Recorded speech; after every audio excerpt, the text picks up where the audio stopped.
we show this relationship from its inception that you only hear about in the play, because the only way you can understand it in the ballet is to see it, because we can't use words. But hopefully we do it in a very poetic way, and that kind of matches Shakespeare's poetry of words. And the most famous Shakespeare ballet is Prokofiev's Romeo and Juliet. And why this ballet is so amazing is because the original choreographer, who was a Russian named Lavrovsky, worked closely with Prokofiev on the libretto and turning the Romeo and Juliet play into a ballet. And they worked literally scene by scene, how long that scene would be, what that scene was going to say, how much of the play they were going to tell in dance.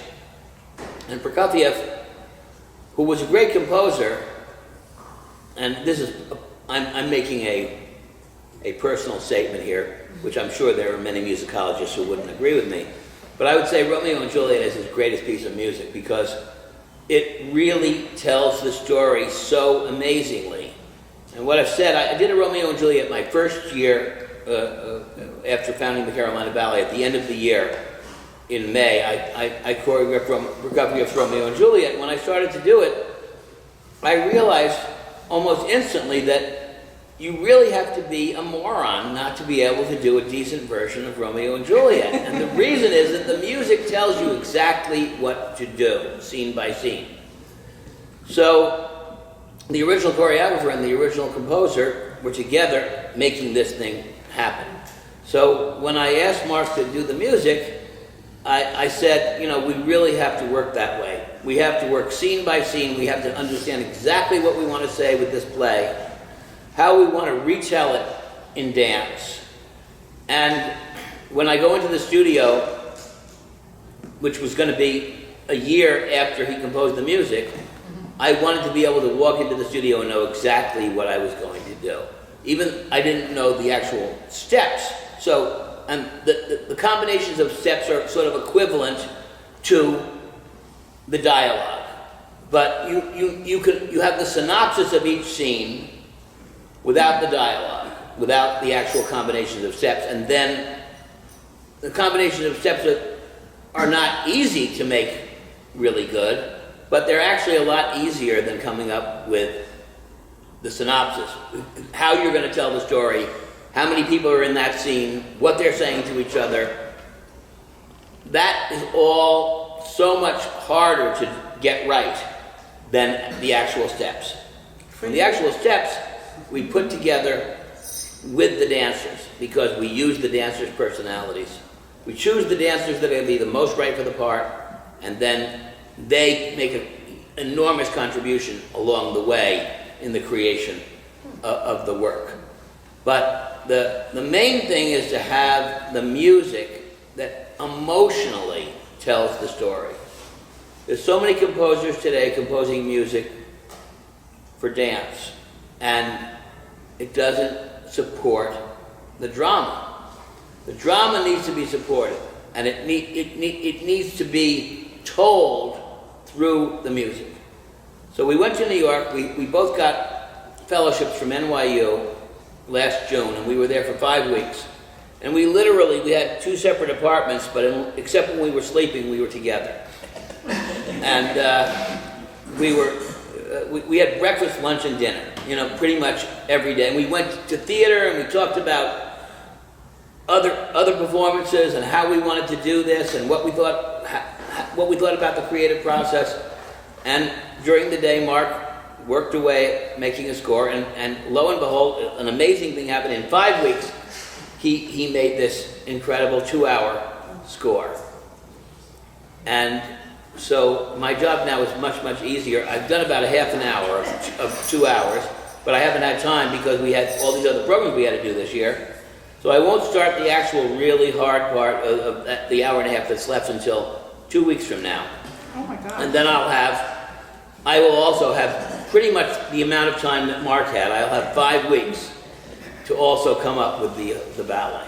So, anyway, now I am going to turn it over to Mark, and he's going to tell you some more things.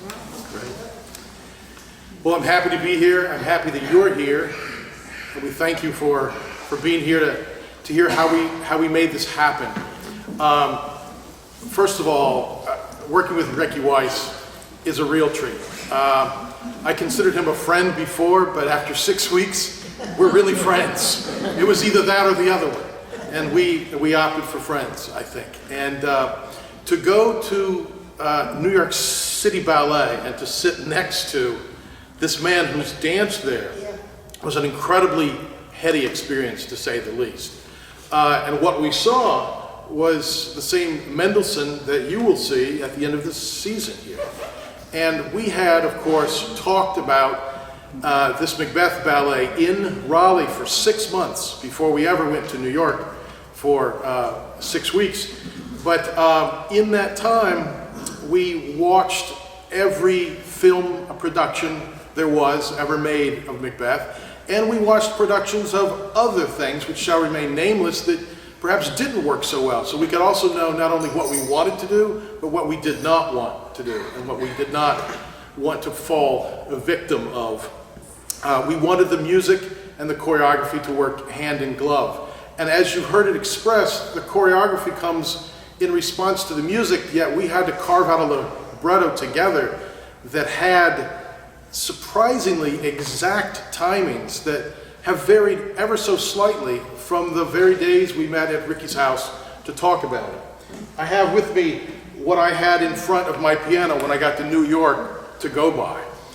Here's just one example. Lady Macbeth's Wedding, which we talked about, basically opens this. 7 minutes and 40 seconds, Stonehenge-like.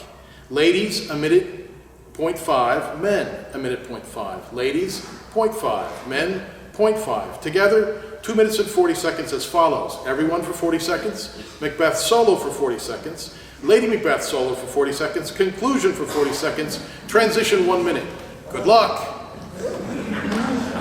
So I sat at the piano with all of our conversations and these notes, but it's the timings that was essential for me and the character of what that would be. And of course that comes out of our conversations and realizing that the Macbeth, Lady Macbeth relationship that we both valued was much more of a loving relationship than you've seen on stage before. In fact, the way this sustains you for the 2 hours of the evening is they love each other. There's no question about that. Certain productions you wonder when exactly their love died. But in our production, we hope you'll see that they love each other up until the very final scene. So, I mean, we do want to take your questions. We want to answer what you want to ask of us. But until you come up with questions, we will just tell you the process. So don't worry, we'll keep talking. I'll say one last thing before I open this back up. Even after talking for 6 months, I resisted hearing anything. I wanted to know the whole map. I wanted to know the lay of the land before I started hearing anything, because as you know how music works, it's not just a time-based art form, it's a memory-based art form. So I have to hearken back to the memory of certain things throughout so that you'll feel an emotional connection, because it's emotional. I knew, based on our conversations, that wedding night, after the wedding day, that first pas, that was incredibly special, and that had to get in you so deeply that it never left the whole night. So the night before I left for New York, it came to me. And fortunately, that's how it works. You put all these things into a soup pot, and you stir, and you open yourself up, and this came. I'll play you just a fragment of it.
you can imagine that with violins and the full orchestra. The tune is beautiful, but when you have the whole experience,